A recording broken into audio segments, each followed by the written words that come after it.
Toujours le même principe, Cheng, il y a une partie qui va être le temps qui vous est dévolu pour votre propos, à peu près 45 minutes, 1 heure. Ensuite, un débat qui va s'instaurer avec Emmanuel Puig, et puis ensuite on garde toujours du temps pour les questions de la salle avec une priorité affirmée pour les étudiants, aux questions des étudiants.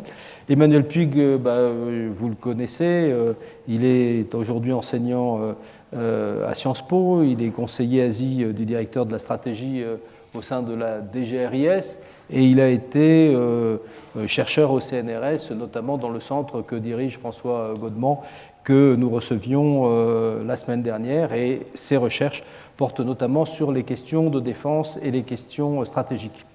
Je voudrais, on oublie parfois de le faire, mais c'est de remercier les interprètes, notamment Robert Wolfenstein et Anthony Roger, qui vont assurer la traduction aujourd'hui pour ceux qui préfèrent suivre sur le canal français, et pour les autres, évidemment, la conférence aura lieu en anglais. C'est un précieux concours qu'il nous apporte généralement tout au long de ces cycles, et qu'il soit remercié pour cette première conférence qui sera en anglais. Je cède donc très volontiers la parole à notre conférencier de ce soir. Cheng, vous avez la parole.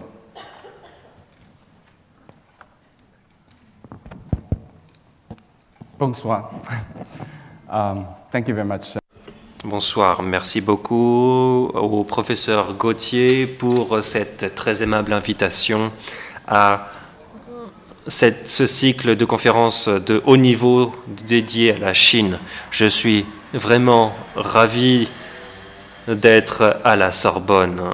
Je suis déjà venu à Paris un certain nombre de fois, mais c'était surtout associé à Sciences Po Paris. Mais c'est ma première fois ici, à la Sorbonne.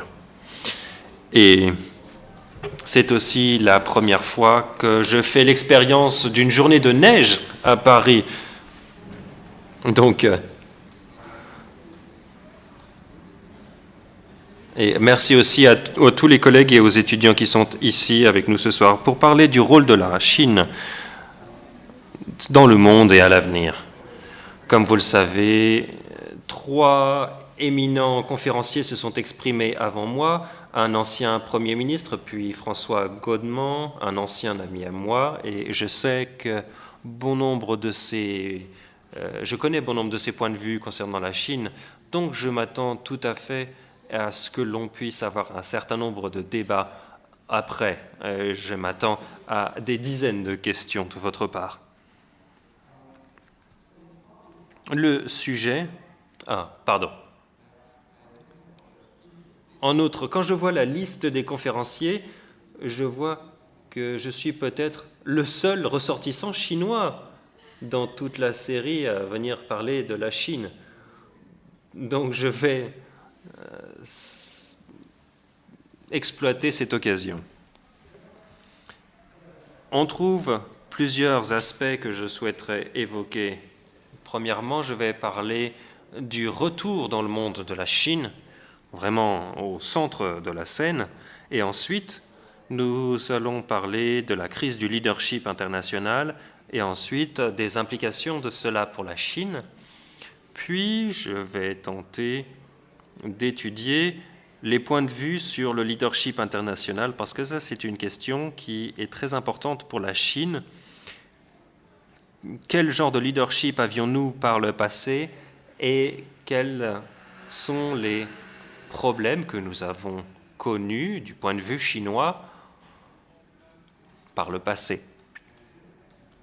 Et ensuite, je vais développer un concept que j'appelle le leadership facilitateur ou facilitatif, pour faire un anglicisme, ce à quoi devrait s'ouvrir la Chine à l'avenir, ce qui serait bon pour la Chine et à la fois pour le reste du monde.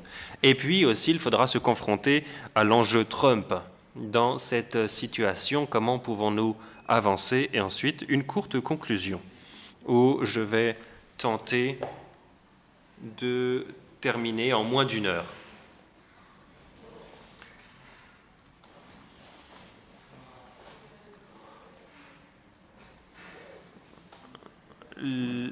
Les Chinois s'appelaient et ont été appelés l'Empire du Milieu.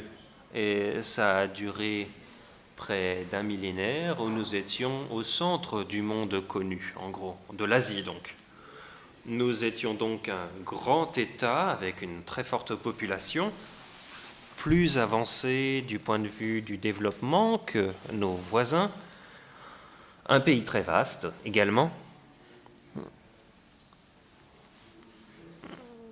en ce sens que l'on crée un système hiérarchique international, on a créé un système hiérarchique international autour de la Chine par le passé. Les Chinois ont été vaincus, conquis par certains de leurs voisins à plusieurs reprises par le passé.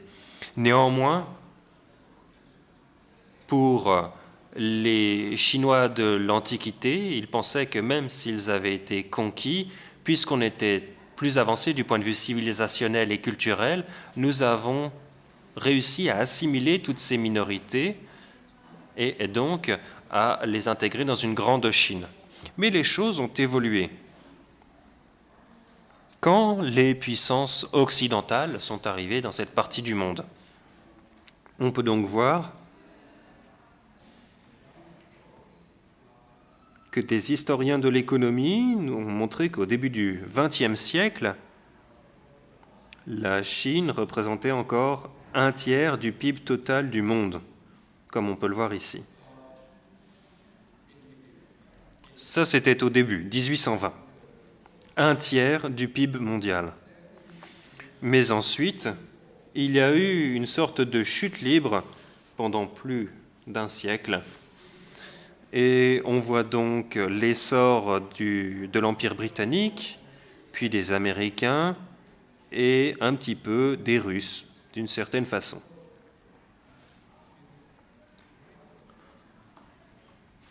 Avec cette concurrence des puissances occidentales dans cette partie du monde, les Chinois ont eu l'impression d'être vaincus, non seulement par les puissances militaires, mais ils ont été dépassés, surpassés par les technologies plus développées, les économies plus avancées des puissances occidentales. Ils ont été vaincus à la guerre un certain nombre de fois, les guerres de l'opium de 1840 à 1842, et puis aussi, plus récemment, vaincus par le Japon, une puissance impériale dont l'essor était plus récent dans la région asiatique. La Chine devenait donc une sorte de pays semi-colonisé, comme on l'appelle. Il y avait encore un gouvernement, mais beaucoup d'inégalités. On a dû céder du territoire et céder beaucoup de droits juridictionnels aux puissances coloniales occidentales. Et ces pays, par le passé, ont créé un système d'influents qui était subordonné au règne suprême de l'empereur chinois, sont devenus indépendants ou sont devenus de nouvelles puissances coloniales impériales comme le Japon, ou bien ont été intégrés dans les colonies de ces empires occidentaux.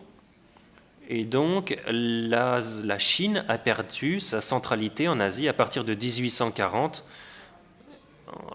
S'ensuivirent une centaine d'années d'humiliation, et donc la Chine est devenue le malade de l'Asie. Plus tard, tous les efforts chinois ont été dirigés et orientés pour sauver l'État, pour éviter les idées importées de l'Occident, tout en développant certaines idées comme le nationalisme, la souveraineté, le marxisme, la démocratie, le droit international. Tout cela a été amené en Chine et cela a aidé la Chine à retrouver son statut d'État et son identité. Ça a été une réussite en 1949 avec le président Mao et avec le Parti communiste chinois qui a construit une nouvelle république.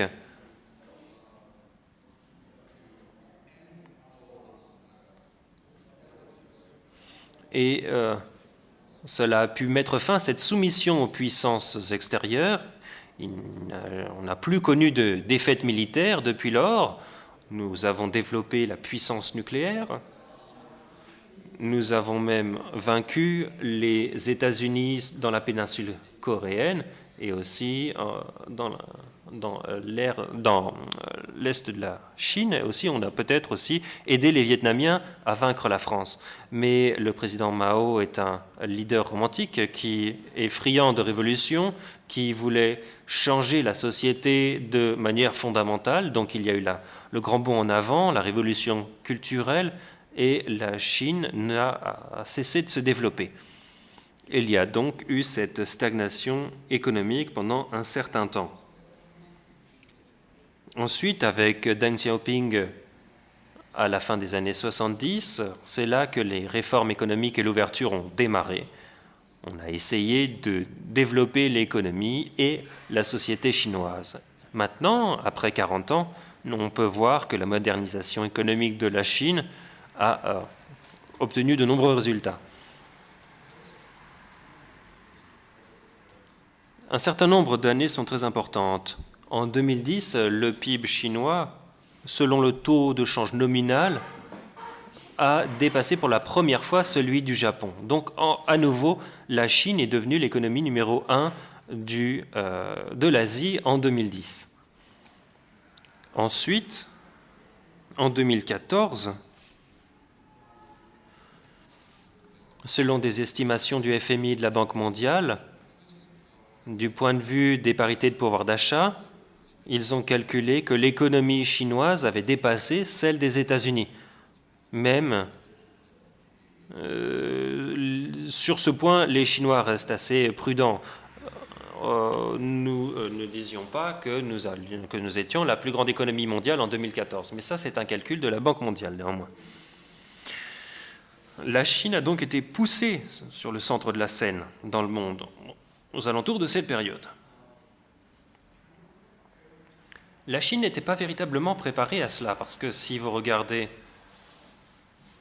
ce graphique, qui a été produit dans un rapport européen, si je ne m'abuse, on voit le pourcentage de la puissance matérielle d'un pays comparé à sa puissance diplomatique, parmi la puissance totale dans le monde. Et donc on peut voir que la Chine a beaucoup de puissance matérielle dans le monde. Néanmoins, nous n'avons pas beaucoup de puissance diplomatique. Ça, c'était en 2010. Généralement, les pays européens ont une puissance matérielle assez réduite, de quelques pourcents, mais beaucoup plus de puissance diplomatique. Donc, vous êtes vraiment dans la cour des grands, au-dessus vraiment dans la catégorie supérieure. Certains disent que maintenant il y a un sentiment de déclassement, mais vous êtes vraiment dans la catégorie supérieure. Pourquoi la Chine n'était-elle pas préparée à l'époque? Eh bien, par le passé, les Chinois avaient estimé, oui, d'accord, nous aurons une croissance plus rapide, néanmoins notre puissance économique n'allait pas parvenir au même niveau que les puissances mondiales de premier plan. Donc en 2007, le parti avait pour but de quadrupler le PIB par habitant par rapport au niveau de 2000, environ 800 $ américains,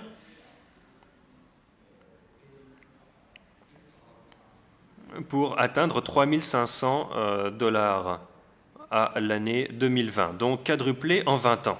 Mais si tel devait être le cas, atteindre 3500 $ par habitant en 2020, eh bien, le PIB total représente environ toujours 4000 milliards de dollars, plus ou moins la même taille que le PIB japonais.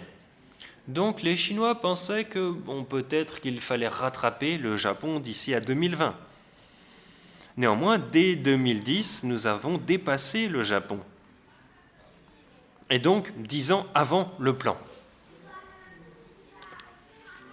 Il y a plusieurs raisons à cela. Bien souvent, l'État chinois fixe un taux de croissance plus faible pour chaque année, souvent 8%, mais souvent nous avons beaucoup dépassé cet objectif, autour de 10% ces dernières décennies. Et donc, il faut voir les choses du point de vue des prix fixes. Mais on ne parlait pas d'inflation, tout cela n'avait pas été intégré. Et aussi, le PIB exprimé en yuan a cru beaucoup plus rapidement. Et puis, on n'a pas tenu compte non plus de l'appréciation du yuan, du renminbi. Mais si l'on combine tous ces facteurs, on voit rapidement que notre puissance économique exprimée en dollars américains a augmenté très rapidement.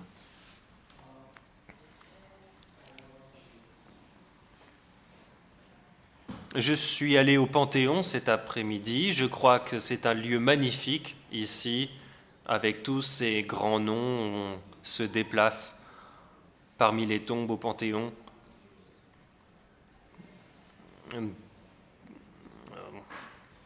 Tous les grands héros des derniers siècles. Et Napoléon, l'esprit de Napoléon doit hanter ce lieu, je pense. Et je ne sais pas vraiment si c'est Napoléon Bonaparte qui a dit cela, mais on lui attribue cette phrase célèbre sur la Chine. La Chine est un géant endormi, laissez-le dormir parce que quand il se réveillera, il va secouer le monde. Ça, c'est la couverture de Der Spiegel, juste après le 19e congrès du parti, quand le président Xi Jinping a été intronisé pour son deuxième mandat. Et pendant son premier mandat, en 2013, l'État chinois a dit « Maintenant, nous souhaitons développer une diplomatie de grands pays avec des caractéristiques chinoises. » Là, ça a été vraiment le début d'une réflexion sérieuse de la Chine pour adhérer à une participation accrue aux affaires internationales. Auparavant, la politique extérieure chinoise avait pour but de créer un environnement extérieur favorable et pacifique pour que les Chinois puissent concentrer leurs efforts sur la modernisation intérieure. Mais maintenant, il y avait plus de projections dans la diplomatie chinoise. Donc tout tournait autour du Xinglai, le réveil. Maintenant, la Chine se réveille. Que va-t-elle faire? Ça, c'est une question qui se pose au reste du monde, mais également aux Chinois.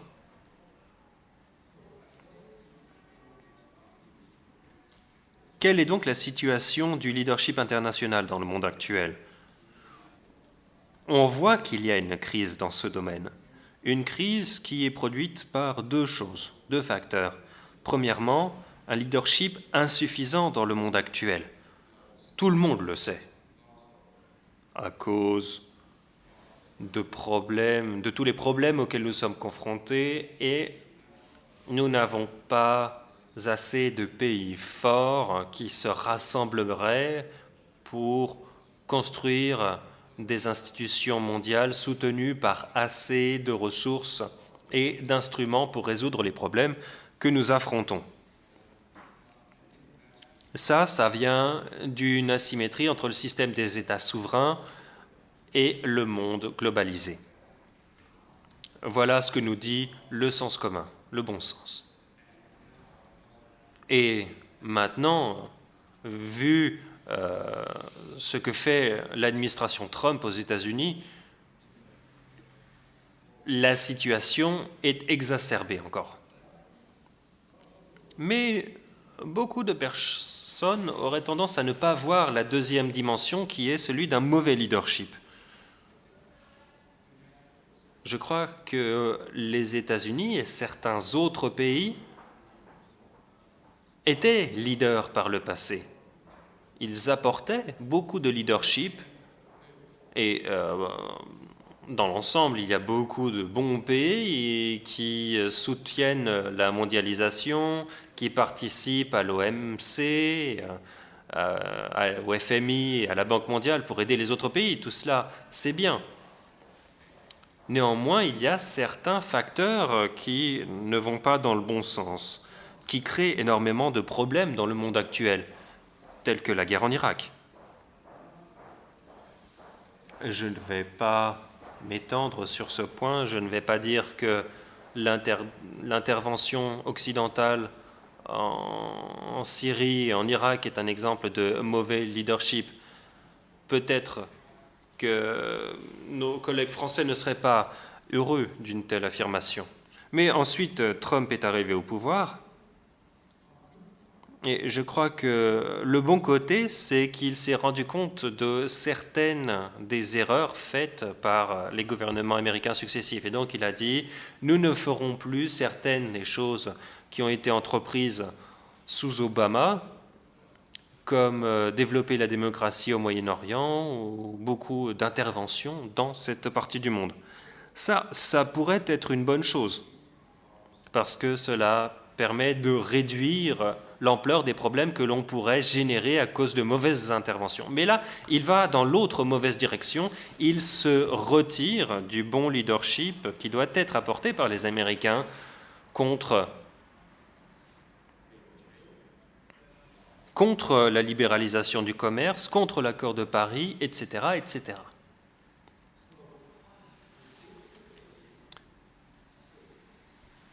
Cette situation étant posée, comment concevoir le leadership? J'ai étudié certaines publications, désolé, je ne lis pas le français, je crois que certains auteurs, certains universitaires français ont produit de nombreuses bonnes études sur le leadership, mais désolé, je ne pouvais pas faire cela.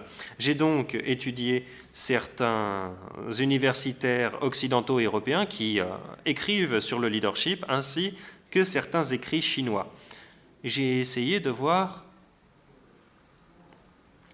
quelle pourrait être la typologie du leadership. Mais là, c'est un leadership qui tourne plus autour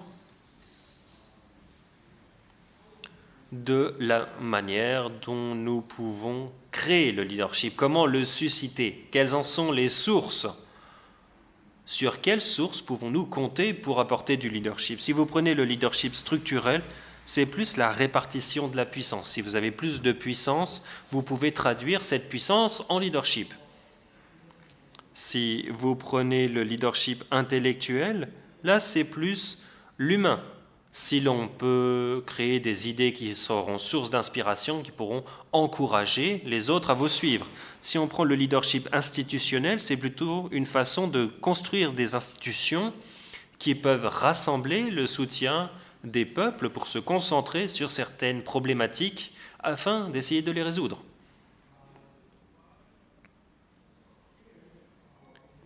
Ici, il y a un universitaire chinois qui est assez connu et qui est aussi très intéressant, qui s'est penché sur la sagesse antique chinoise pour essayer d'éclairer la politique étrangère chinoise dans le monde actuel.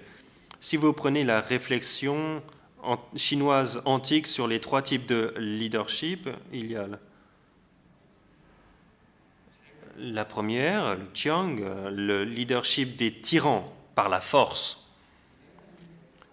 Et puis, il y a le Ba, le leadership hégémonique. Là, ce qui est intéressant, c'est que la notion chinoise antique d'hégémonie est assez proche des anciens européens. Il y a ce mélange de force et de légitimité. On pense souvent que les leaders sont bons, donc ils acceptent ces dirigeants. Et c'est quelque chose qu'on le retrouvait aussi en Chine, cette combinaison. Et puis, le leadership Wang, le leadership royal qui est plus concentré sur le leadership moral. Ça, c'est vraiment ce que proposait Confucius. J'ai donc essayé de définir le leadership international comme la pratique et la capacité des acteurs internationaux à promouvoir la réalisation de buts partagés spécifiques dans la société internationale par l'exercice de leur influence et avec le soutien d'autres. Si l'on définit le leadership de cette façon, pour moi, je crois, mener ou ne pas mener, diriger ou ne pas diriger, ne devrait pas être une question pour la Chine.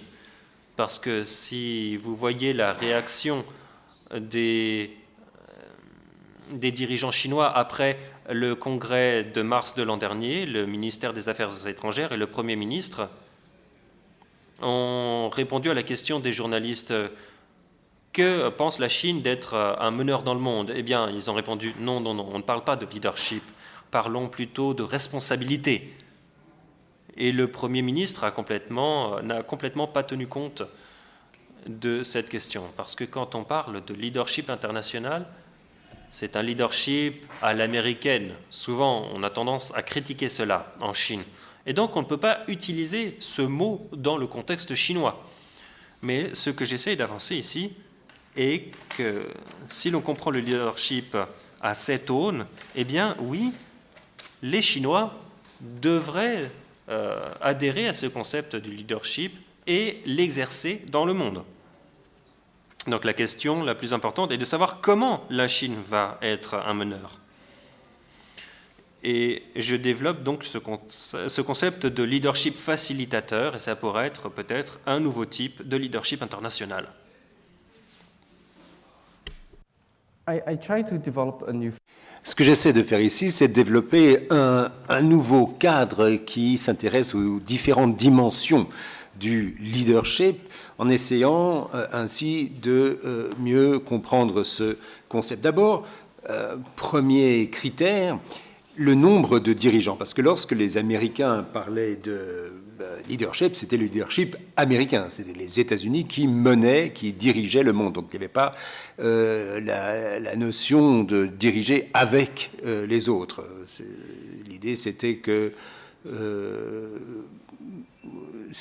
le partage, par exemple, du leadership avec les Européens, dans la pratique, ne s'est pas réalisé. Vous avez bien entendu des partenariats, mais enfin, à la base, c'est la suprématie américaine, le pouvoir américain, enfin, c'est un leadership unilatéral.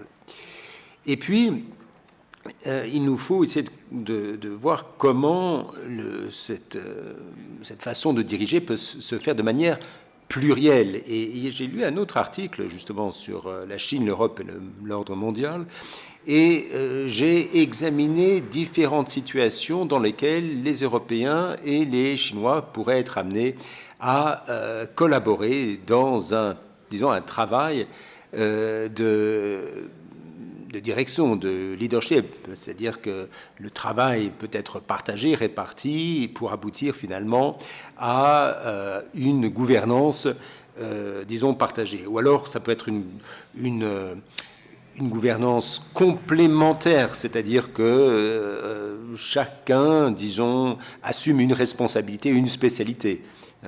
On pense au Mali, par exemple, où c'est la France qui a pris l'initiative, qui a envoyé ses troupes pour lutter contre l'insurrection, et puis ensuite d'autres pays, la Chine notamment, mais d'autres pays des Nations Unies, viennent compléter l'effort français, en tout cas l'effort qui a été initialement entrepris par la France. Donc chacun utilise ou met à contribution ses avantages comparatifs, et c'est en les réunissant qu'on peut essayer de répondre aux problèmes. Ou bien alors, il peut y avoir une solution à l'européenne, la solution européenne du 19e siècle, où vous aviez le concert des nations, ou des nations européennes en tout cas, où il y avait une coordination, assez étroite entre les pays pour arriver finalement à une forme de gouvernance qui est ainsi plurielle. C'est ce qu'on a au G20, au Conseil de sécurité des Nations Unies. Mais enfin, il y a d'autres formules, si je puis dire, qui sont possibles également. Parce qu'il y a des situations où les différentes parties ne sont pas nécessairement coordonnées ou en dialogue, mais il y a peut-être une course, non pas une fuite en avant, mais une espèce de nivellement par le haut plutôt que par le bas, c'est-à-dire que chacun, un peu comme dans un concours de beauté ou dans des Jeux olympiques, chacun essaie, d'exceller, pas tellement pour essayer de battre les autres, d'être meilleur que les autres, mais pour donner le meilleur de soi-même pour que ce soit finalement la solution optimale qui soit retenue. Ça, c'est quelque chose qui peut se faire dans le cadre d'un leadership, d'une gouvernance plurielle. Puis la finalité du leadership. Finalement, qu'est-ce qu'on essaye d'obtenir? Quel est le but recherché? S'agit-il d'objectifs partagés entre les membres de la communauté internationale ou bien y a-t-il un intérêt qui est privilégié par rapport aux autres? Et puis, l'autre critère, c'est la méthode. Est-ce qu'il nous faut employer un mode de gouvernance, de leadership attractif ou bien coercitif? Si c'est l'attraction qui est mise en avant, c'est-à-dire qu'on essaie de donner un exemple attractif. D'ailleurs, en Europe, on parle beaucoup de l'entrepreneur normatif. L'idée, c'est que l'on peut mettre en avant, développer de nouvelles idées, de bonnes pratiques, de bonnes normes et les faire partager par d'autres. L'exemple classique est celui du développement durable, c'est-à-dire qu'on dit voilà, vous avez ici l'exemple de quelque chose qui donne des résultats, qui porte ses fruits, ou les mesures prises, par exemple, contre les méfaits du changement climatique, eh bien, si ces bonnes pratiques sont, disons, suivies des faits, elles donneront des émules. Ou alors, on peut créer des institutions qui fonctionnent. On le voit par l'exemple à nouveau. Et lorsque chacun est amené à contribuer, à travailler à la résolution des problèmes, l'institution crée un cadre attractif. Ou alors, autre forme d'attractivité, c'est de proposer des solutions, entre guillemets, clés en main, des solutions qui ont fait leurs preuves, alors, on n'a peut-être pas les moyens de mettre en application la solution, de la mettre en œuvre, mais enfin, sur le papier, pour ainsi dire, on a déjà imaginé la solution et chacun peut mettre la main au panier pour concrétiser, réaliser cette solution. Ou bien alors, il y a un système d'incitation qui peut être fait où, si l'on participe, chacun peut y trouver son compte. Ça, c'est la méthode attractive qui est quand même une solution qui n'est difficile, la solution de facilité et le leadership coercitif où on impose le pouvoir par la force. Alors, ça paraît à court terme la solution de facilité, mais l'expérience a montré que ce choix-là est généralement voué à l'échec, en tout cas à long terme voué à l'échec. Et puis, si on passe aux autres critères, il y a, au-delà de la méthode, le style. Est-ce qu'on veut un style de leadership qui soit hiérarchique, où il y a un pouvoir, une puissance qui domine les autres, où ce pouvoir suprême, en quelque sorte, est là pour régler les problèmes à la place des autres ou pour le compte des autres. Ça, c'est un système hiérarchique ou hiérarchisé. Ou alors, on pourrait proposer un autre modèle que je dirais émancipateur, puisque, évidemment, chaque pays doit pouvoir, par pouvoir de subsidiarité, régler ses propres problèmes. Par contre, ce qu'on apporte à chaque pays, c'est des moyens complémentaires pour les aider à s'aider eux-mêmes. Donc il ne s'agit pas de régler les problèmes à la place des autres, de se substituer à eux, mais de leur donner les moyens de régler leurs propres problèmes, les aider à s'aider eux-mêmes. Ça, c'est le mode de leadership, donc émancipateur. Et puis ensuite, quels sont les domaines d'intervention? Le changement climatique, la réduction de la pauvreté, la non-prolifération des armes nucléaires, ou un changement ou un domaine d'activité qui, plutôt que par thème, s'intéresse à certaines régions. Ça, ce sont les domaines d'intervention. Puis, évidemment, le critère qui permet de mesurer, d'examiner la qualité d'un leadership, c'est évidemment les performances, les résultats. Et enfin, la légitimité, c'est-à-dire dans quelle mesure le collège ou la puissance, disons, dirigeante est légitime. Alors, on a eu les exemples, disons, à gauche libérale à l'américaine, c'est-à-dire Obama ou Clinton, et puis plus à droite le modèle Trump. Des modèles de leadership un peu contradictoires nous ont été proposés par les États-Unis. Et dans un monde, disons, post-américain, dans un ordre post-américain, à quoi va ressembler le modèle de leadership à l'échelle mondiale. C'est une question particulièrement pertinente pour les Européens. J'ai relu l'article de Zacharias il n'y a pas longtemps. Le problème qui se pose, lorsque nous avons Trump aux affaires, on ne peut pas vraiment espérer un mode de gouvernance partagé, un leadership qui soit pluriel. Donc ce qu'il faudrait espérer, c'est un ordre pluriel, plus inclusif, qui intègre le Conseil de sécurité des Nations Unies, le G20 et d'autres instances. Alors, pour la Chine, le leadership facilitateur, c'est un mode de gouvernance dans lequel la Chine peut user de son influence pour faire avancer les objectifs recherchés par la communauté internationale pour atteindre les progrès, les développements recherchés, mais de manière collaborative, c'est-à-dire qu'on travaille bien entendu avec les autres.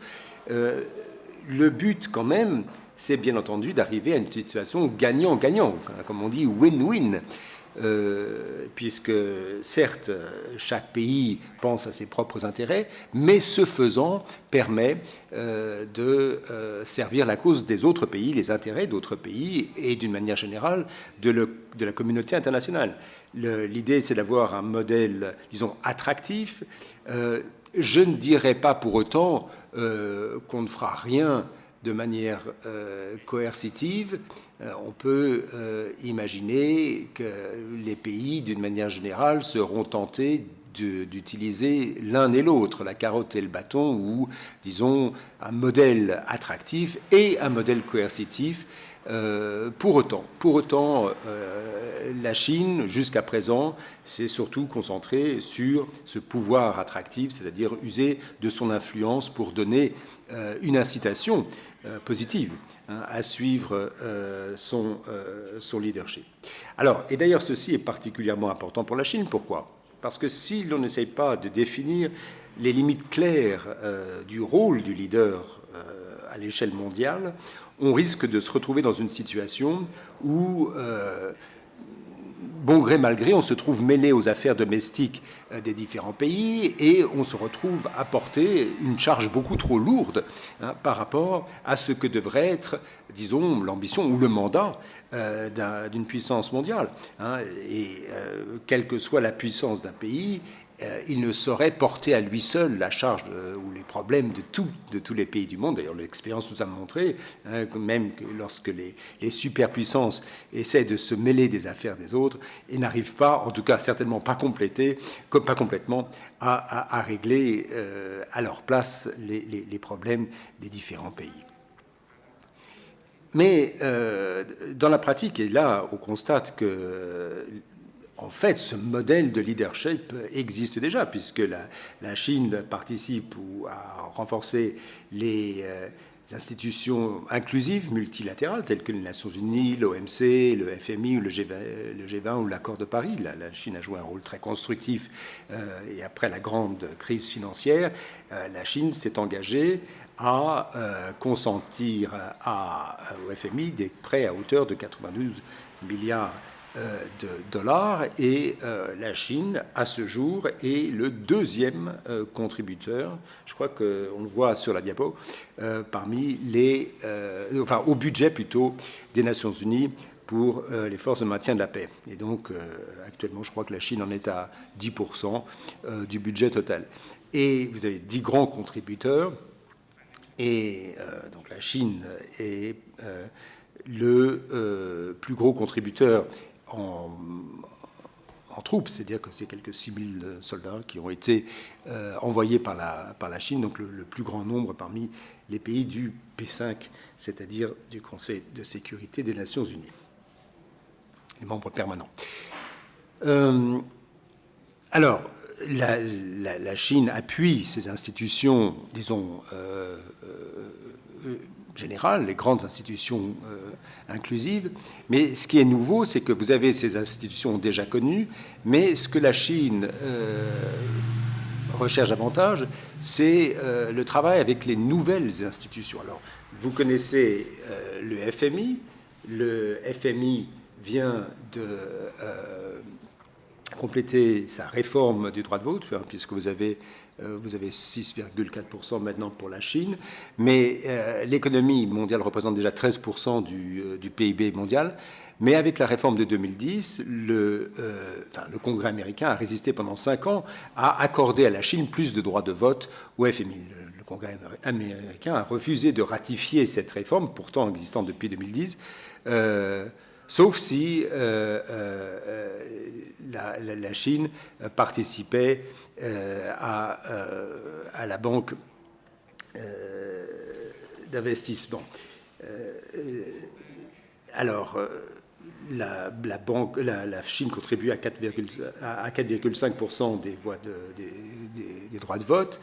À la Banque asiatique de développement, nous avions 5,5%.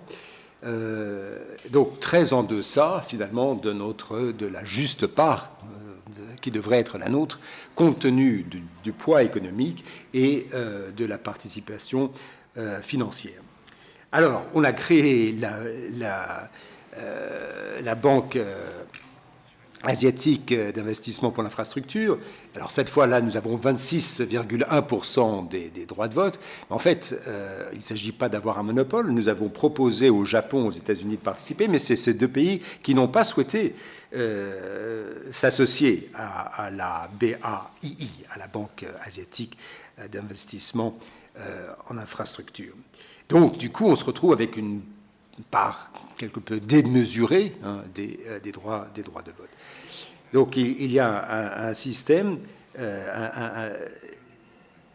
de répartition des rôles, et puis on a également la nouvelle banque de développement, la NDB, où il y a en gros 20% par pays. Il y a 5 pays fondateurs qui se partagent les droits de vote, ou en tout cas le pouvoir décisionnel. Et puis, vous avez ensuite l'initiative de la nouvelle route de la soie. Je pense que François vous en a déjà beaucoup parlé. C'est la ceinture économique de la route de la soie qui partirait donc de la Chine, puis traverserait par voie terrestre l'Asie centrale, l'Asie occidentale pour atteindre l'Europe, et puis vous avez la voie maritime où vous avez la fameuse ceinture qui passerait par les pays de l'Asie du Sud, l'Afrique de l'Est pour arriver jusqu'à la Méditerranée. Donc ça, cette nouvelle route de la soie est évidemment appuyée par la BAI, la nouvelle banque de développement, la MNBD, l'organisation de Shanghai. L'idée, c'est d'avoir en place toute une infrastructure de facilitation des transports maritimes et terrestres. C'est une initiative économique. Évidemment, lorsque la Chine l'a proposé, elle a d'ailleurs tendu la main aux pays d'Amérique latine, donc il y a une couverture géographique qui va au-delà de la route de la soie, puisque c'est le monde entier qui est visé, encore que bien entendu c'est essentiellement en Asie quand même que les choses se passent. Eh bien, les pays occidentaux ont envoyé leurs dirigeants à Davos, mais le président Xi Jinping y est allé pour parler de la construction d'une nouvelle route économique pour le monde. Et ce sommet de Davos, d'ailleurs, s'est intéressé à notamment cette question d'un avenir partagé à l'échelle de l'humanité. Je ne me rappelais pas le titre exact, mais enfin l'idée c'est dans un monde divisé, construisons l'avenir. Enfin bon. Alors l'idée, le message du Chinois était que si vous voulez construire un nouveau leadership à l'échelle mondiale, une gouvernance à l'échelle mondiale, il faut travailler avec les autres et construire ensemble un avenir partagé. Alors, ayant dit tout cela, il y a un vrai un véritable enjeu autour de Trump, puisque Trump a une stratégie de défense, de sécurité nationale. Enfin, il a défini quand même ses positions. Et Trump définit la Chine comme un concurrent stratégique, un rival, une puissance révisionniste. Et puis Rex Tillerson, le secrétaire d'État, enfin, le ministre des Affaires étrangères, qui s'est rendu en Amérique latine, a tenu des propos, disons, de mise en garde à l'encontre de la Chine, en disant évitez de faire affaire avec la Chine est la nouvelle puissance impérialiste. Et en Chine, on a vraiment du mal à comprendre ce que raconte le gouvernement, l'administration américaine. Vous avez un gouvernement, un État extrêmement puissant aux États-Unis. Il est dans l'intérêt de tout le monde de travailler ensemble. Si vous voyez qu'actuellement, d'après les sondages, la popularité américaine est en chute libre, on avait dans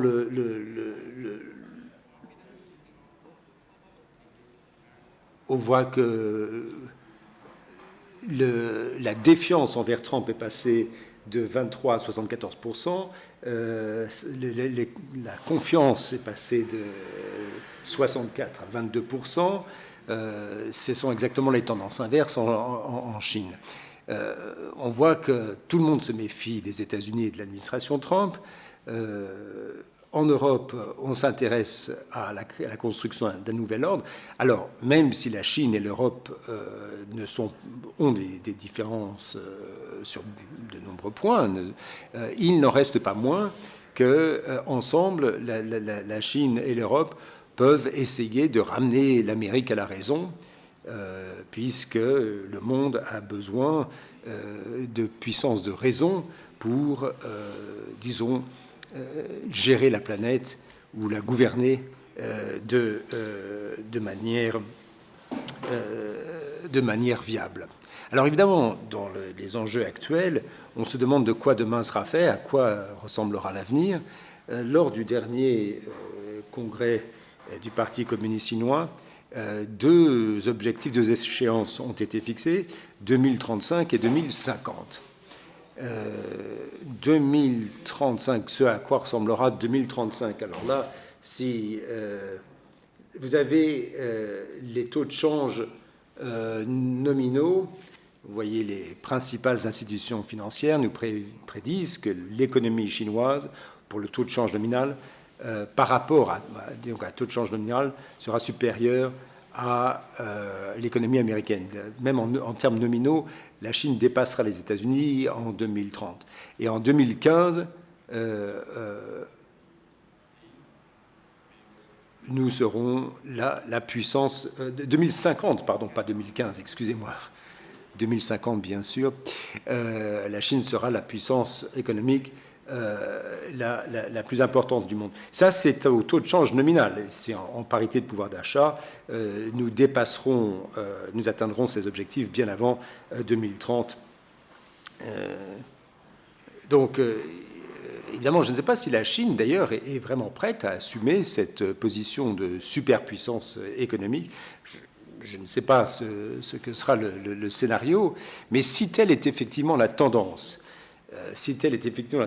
il incombe à la Chine d'assumer ses responsabilités en tant que véritable, alors là, c'est le cas de le dire, de leader à l'échelle mondiale, pas simplement dans l'intérêt bien compris de la Chine elle-même, mais surtout pour répondre aux attentes de la communauté internationale. Ce faisant, cependant, il nous faut tirer les enseignements des erreurs commises notamment par les États-Unis en matière de leadership mondial. Il ne faudrait en aucun cas essayer de gouverner le monde sur un mode égoïste, solipsiste. Si on se réfère d'ailleurs aux anciens modèles, l'ancien modèle chinois hiérarchique ou encore le modèle américain, qui est un modèle unilatéral et hiérarchique, faisant appel à la coercition et qui finalement pense avoir toutes les réponses à tous les problèmes de la planète, jusqu'au moment où finalement tous les efforts finalement ne mènent à rien. Ce qu'il nous faut au contraire, c'est une démarche win-win où le rôle de la puissance, disons, dominante, entre guillemets, soit limité, mais que surtout la gouvernance soit collective et partagée pour que chacun puisse s'assurer que ses intérêts soient protégés.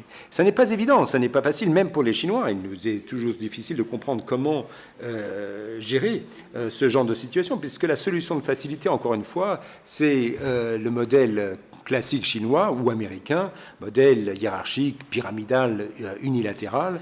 Mais, encore une fois, l'histoire nous montre que ces modèles n'ont pas été couronnés de succès. Et donc, on voit que même si l'instinct chinois est de vouloir être le big boss, le grand patron, c'est un instinct assez naturel, finalement, un instinct presque guerrier qui est, ma foi, compréhensible. Et pourtant, il nous faut nous en défier, il nous faut créer quelque chose de nouveau. Et il me semble que ce n'est qu'en abordant une nouvelle forme, une nouvelle façon de gouverner, de gérer ou de diriger, disons, la planète, que nous pourrons le faire de manière constructive. Je vous remercie de votre attention. Danke.